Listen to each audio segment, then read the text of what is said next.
Hi everybody, I'm Linda Barnacle. I'm an archivist in the Special Collections Division at the Nashville Public Library.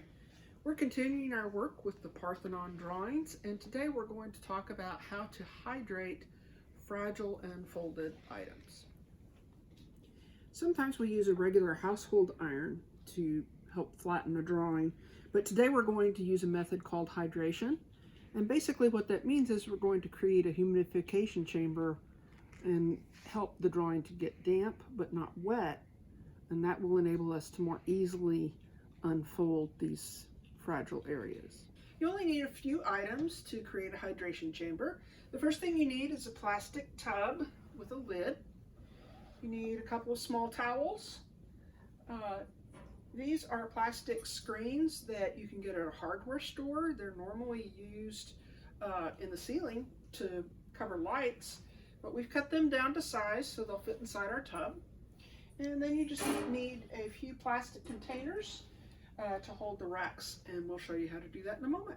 So I've taken a towel and gotten it pretty wet, but I've also wrung it out so that it's not dripping.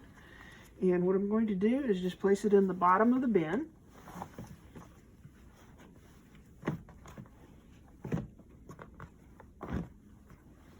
Then I'm also going to get some of our plastic containers. I'm going to put one in each corner.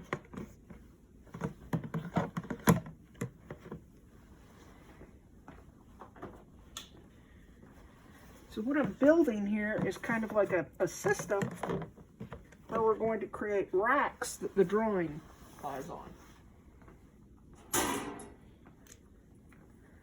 Here's my plastic rack. And now I'm going to put my drawing on top of that because I don't want the drawing to touch the edges of the bin, and I certainly don't want it to touch the towel. Okay, so now we're going to put our drawing in, and of course it's very fragile. And it's also a little too large for the container, so we're going to have to be very careful how we do this. What I've done is just very gently, not even quite folded it, and I've put a piece of blotting paper in between the two sides of the drawing so that it won't stick to itself. I don't want the drawing touching the sides, so we're good there.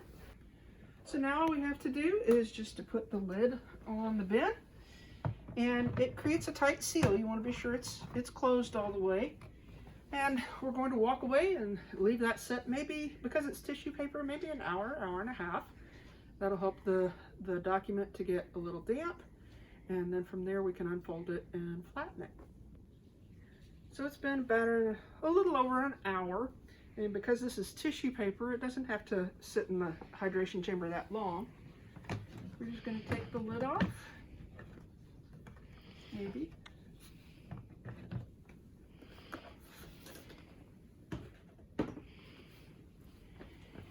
And the paper is much more limp than it was.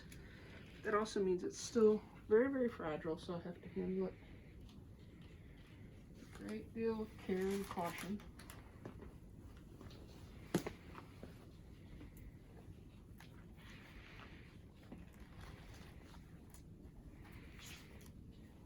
And so what I'm going to do next, it didn't magically unfold, but it is much more pliable. There's much less risk of me tearing it in the process of unfolding it. So what I'll do next is I'll take a micro spatula and very carefully unfold it, straighten it, and then put another piece of blotting paper on top of it, put some weights on top of that, and let it set overnight. Okay, so we're back. We have had the items flattening overnight with some weights and some absorbent paper. And so now we're going to see what we got. Okay, so we've got our blotting paper. We're going to remove that. And you can already see it's much flatter than it was. And if you'll remember, this particular area of the drawing was very, very crumpled. And of course you can see the wrinkles still, but it's now much flatter. And this is going to better prepare it to be mylar'd so that we can preserve it.